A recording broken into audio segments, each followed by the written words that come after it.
ఇప్పటికే కరీంనగర్ చేవెళ్లలో కేసీఆర్ సభలు అద్భుతంగా విజయవంతమయ్యాయి. ఎల్లుండి 16వ తేదీ నాడు జహీరాబాద్ మెదక్ పార్లమెంట్ల సంయుక్త బహిరంగ సభ సాయంత్రం 5:30కు జరుపుకోబోతా ఉన్నాం. ఈ సందర్భంగా రైతు సోదరులతో నాదొక మనవి. ఇప్పటికే రాష్ట్రంలో అధికారంలోకి వచ్చిన కాంగ్రెస్ ప్రభుత్వం రైతులకు తీరని అన్యాయం చేసింది. రైతులకు ఇచ్చిన ఏ ఒక్క హామీ కూడా అమలు చేయలేదు.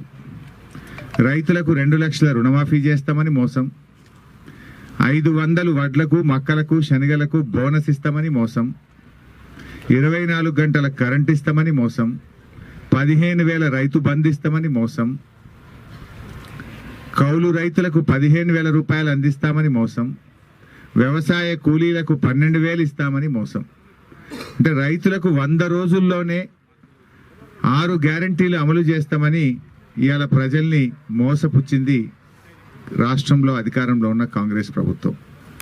రైతు బంద్ ఇచ్చిండు, రైతు బీమా ఇచ్చిండు, మిషన్ కాకతీయలో చెరువులు బాగు చేసిండు, ప్రాజెక్టులు పూర్తి చేసిండు, నాణ్యమైన 24 గంటల కరెంట్ ఇచ్చిండు, వ్యవసాయాన్ని పండగగా మార్చిండు. ఆ రోజు మనం కొత్తగా అధికారంలోకి వచ్చినాడు 68 లక్షల మెట్రిక్ టన్నుల వడ్లు పండితే కేసీఆర్ దిగిపోయే నాటికి 3 కోట్ల మెట్రిక్ టన్నుల వడ్లు తెలంగాణలో పండినాయి. అంటే అంత గొప్పగా పంట పండింది అంటే గత కేసీఆర్ ప్రభుత్వం తీసుకున్న చర్యలు. కానీ ఇలా కాంగ్రెస్ వాళ్ళు వచ్చిన తర్వాత మళ్ళా తిరోగమనం స్టార్ట్ అయింది. రాష్ట్రంలో లక్షలాది ఎకరాల్లో పంట ఎండిపోతా ఉంది. రైతుల ఆత్మహత్యలు మళ్ళీ ప్రారంభమైనాయి. 24 గంటల కరెంటు పోయి 14 గంటల కరెంట్ వచ్చింది. రకరకాల ఇబ్బందులు ఇలా రైతులు ఎదుర్కొంటా ఉన్నారు. అందువల్ల రేపు మనం ఈ రాష్ట్రంలో బీఆర్ఎస్ పార్టీ గెలవడం ద్వారానే రేపు ఈ కాంగ్రెస్ పార్టీ మెడలు వంచగలుగుతాం. కాంగ్రెస్ ఇచ్చిన హామీలు మనం అమలు చేయగలుగుతాం. లేదంటే ఏమంటారు కాంగ్రెస్ వాళ్ళు, మేము 2 లక్షల రుణమాఫీ ఎగ్గొట్టినా, మహిళలకు 2,500 ఇస్తామని మహాలక్ష్మి మీద మహా మోసం చేసినా, నిరుద్యోగ యువతకు 4,000 ఇస్తామని ఆగం పట్టినా, వృద్ధులకు వితంతువులకు 4,000 పెన్షన్ ఇస్తామని దగా చేసినా, మమ్మల్నే గెలిపించింది ఎగబెడతా అంటే మనం ఏం చేస్తాం? ఎగబెట్టినావు కనుక నిన్ను ఓడగొట్టినాము అంటే రేపు వాళ్ళు కళ్ళు తెరిచి వాళ్ళ తప్పును సరి చేసుకునే అవకాశం ఉంటుంది. బీఆర్ఎస్ పార్టీ కూడా ప్రధాన ప్రతిపక్షంగా రేపు అసెంబ్లీలో పోరాడుతుంది మీకోసం. గట్టిగా మేము పోరాటం చేసి వాళ్ళ మెడలు వంచి ఇచ్చిన హామీలు అమలు చేయించే బాధ్యత మేము తీసుకుంటాం. బీజేపీ కాంగ్రెస్ దొందే. కాంగ్రెస్ వాళ్ళ మీద కోపం వచ్చి గిట్ట బీజేపీ ఓటేసింది అనుకో, పేనం మీదకి వెళ్ళి పొయిలబడ్డట్టు అవుతుంది. ఆయన ఈ బీజేపీ వాళ్ళు ఆ రోజుల్లో ఏం చెప్పిండ్రు? వ్యవసాయానికి రైతులకు మద్దతు ధరకు చట్టబద్ధత తెస్తామన్నారు. 10 ఏళ్ళైనా చట్టబద్ధత రాలే. స్వామినాథన్ కమిషన్ రిపోర్ట్ అమలు చేస్తామని చెప్పిండ్రు. ఈ రోజుకు స్వామినాథన్ కమిషన్ రిపోర్టు 10 ఏళ్ళ అధికారంలో ఉన్న బీజేపీ చేయలేదు. నల్ల చట్టాలు తెచ్చి రైతులను ఆగం పట్టించింది. దాదాపు 700 మంది రైతులు ఢిల్లీ నడివీధుల్లో చనిపోయినటువంటి పరిస్థితికి కారణం బీజేపీ. అందువల్ల దొందే. ఇలా నిజంగా ఈ దేశంలో వ్యవసాయానికి రైతులకు నిలబడ్డ నాయకుడు కేసీఆర్. తిరిగి రైతులకు మేలు జరగాలంటే బీఆర్ఎస్ పార్టీ గెలవాల్సినటువంటి అవసరం ఉంది. ముఖ్యంగా ఈరోజు కాంగ్రెస్ బీజేపీ 2 ఒకటైనాయి. ఇద్దరు కలిసి బీఆర్ఎస్ లేకుండా చేయాలని కుట్రలు చేస్తున్నారు. పార్లమెంట్లో రేపు ఎవడన్నా జై తెలంగాణ అనాలంటే గులాబీ కండు ఉన్నోళ్ళు గులాబీ జెండోళ్ళు అంటారు తప్ప ఈ కాంగ్రెస్ వాళ్ళు బీజేపీ వాళ్ళు అనరు. రేపు ఢిల్లీలో పోరాటం చేయాలన్నా, రాష్ట్రంలో పోరాటం చేయాలన్నా, రాష్ట్ర ప్రయోజనాలు కాపాడాలన్నా అది బీఆర్ఎస్ పార్టీతో మాత్రమే సాధ్యమవుతుంది. రైతులకు కూడా ఏమైపోయిందంటే ఈ ప్రభుత్వం మీద నమ్మకం కోల్పోయి 1,600కు 1,700కే కొన్ని జాగాల కళ్ళాలనే వడ్లు అమ్ముకుంటున్నారు. దయచేసి ఎవరు అమ్ముకోవద్దు. మీరు మార్కెట్లకు తీసుకురండి.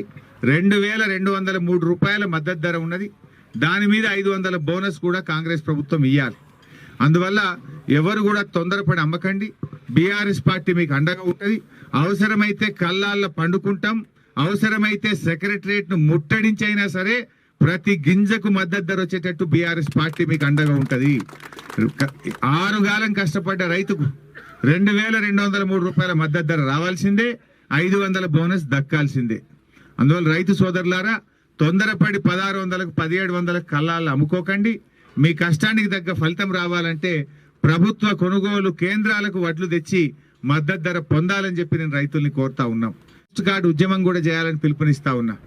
రైతులందరూ ఆందోళన నియోజకవర్గం కానీ, మన సంగారెడ్డి జిల్లా కానీ, ఉమ్మడి మెదక్ జిల్లా కానీ, రాష్ట్ర వ్యాప్తంగా ఉండే రైతులు ముఖ్యమంత్రి రేవంత్ రెడ్డికి ఒక పోస్ట్ కార్డు రాయండి.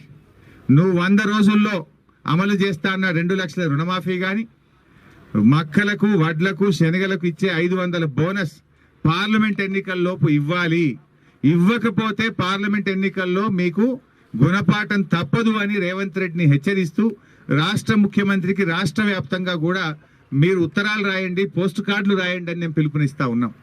నెల రోజుల టైం ఉంది. ఇంకా ఈలోపు వడ్లు వస్తూ ఉన్నాయి, మక్కలు వస్తూ ఉన్నాయి. ఇచ్చిన మాట నిలబెట్టుకుంటావా, బుద్ధి చెప్పమంటావా, నీ గుణపాఠం చెప్పమంటావా అని ఈ ముఖ్యమంత్రి గారికి పెద్ద ఎత్తున లేఖలు రాయండి. ఈ ప్రభుత్వం మీద మనం అందరం కూడా పోరాటానికి సిద్ధం కావాలని కూడా పిలుపునిస్తా ఉన్నాం.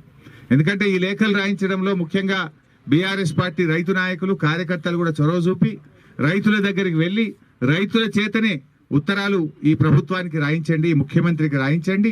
వెంటనే ఇచ్చిన మాట ప్రకారంగా 2 లక్షల మాఫీ కావాలి, 500 బోనస్ ఇవ్వాలి. మీ లెక్క మేము ఎలక్షన్ కమిషన్ కంప్లైంట్ ఇయ్యం, మేము భరోసా ఇస్తున్నాం, మేము మాట ఇస్తున్నాం. మీరు పోయినసారి నేను రైతు బంద్ చేస్తామంటే ఎలక్షన్ కమిషన్ కు ఫిర్యాదు చేసి వచ్చే పైసలు రాకుండా చేసిర్రు మీరు. మేము మీ లెక్క ఫిర్యాదు చేయం, రైతులకు లాభం అయితే సంతోషించేటోళ్ళం. మేము నీలాగా మేము కళ్ళెర్ర చేసుకోము, కాలు అడ్డం పెట్టం. నువ్వు ఈమనే కోరుతున్నాం. మేము మీకు మాట ఇస్తా ఉన్నాం, మేము ఎక్కడ ఫిర్యాదు కూడా చెయ్యం. నువ్వే చెప్పినావు 100 రోజుల్లో చేస్తా అని. 120 రోజులు అయింది. ఇప్పుడు తప్పకుండా చేయాలి. నీకు ఎలక్షన్ కోడ్ కూడా అడ్డం రాలే. కోడ్ కూడా అదేందో ఆ దేవుడి మాయ, 101 రోజే కోడ్ వచ్చింది. బరాబర్ 100 రోజులు కోడ్ రాలే నీకు. పూర్తి 100 రోజులు దొరికింది నీకు. మరి 100 రోజుల్లో చేస్తా అన్నావు కనుక చేయాలి కదా. నువ్వు చేయకపోతే నీకు బుద్ధి గుణపాఠం చెప్తారు, బుద్ధి చెప్తారు ప్రజలు. 100 రోజుల్లో గొర్రెలు ఇస్తామన్నారు. మరి 100 రోజులు అయింది, ఎక్కడ పోయా గొర్రె పిల్లలు? డబ్బులు ఇస్తామన్నారు బ్యాంకులల్లో. నేను మా యాదవుల పక్షాన, మా కుర్మా వాళ్ళ పక్షాన నేను కోరుతా ఉన్నా, 100 రోజుల్లో మిగిలిపోయిన వాళ్ళందరికీ డబ్బులు బ్యాంకుల్లో వేస్తామని ఆ రోజు మాట ఇచ్చారు. ఇచ్చిన మాట ప్రకారంగా పార్లమెంట్ ఎన్నికల్లోపు మా గొల్ల కుర్మలకు వెంటనే మీరు గొర్రెలు కొనడానికి డబ్బులు బ్యాంకులో వేయాలని చెప్పి కూడా వాళ్ళందరి పక్షాన నేను డిమాండ్ చేస్తున్నా.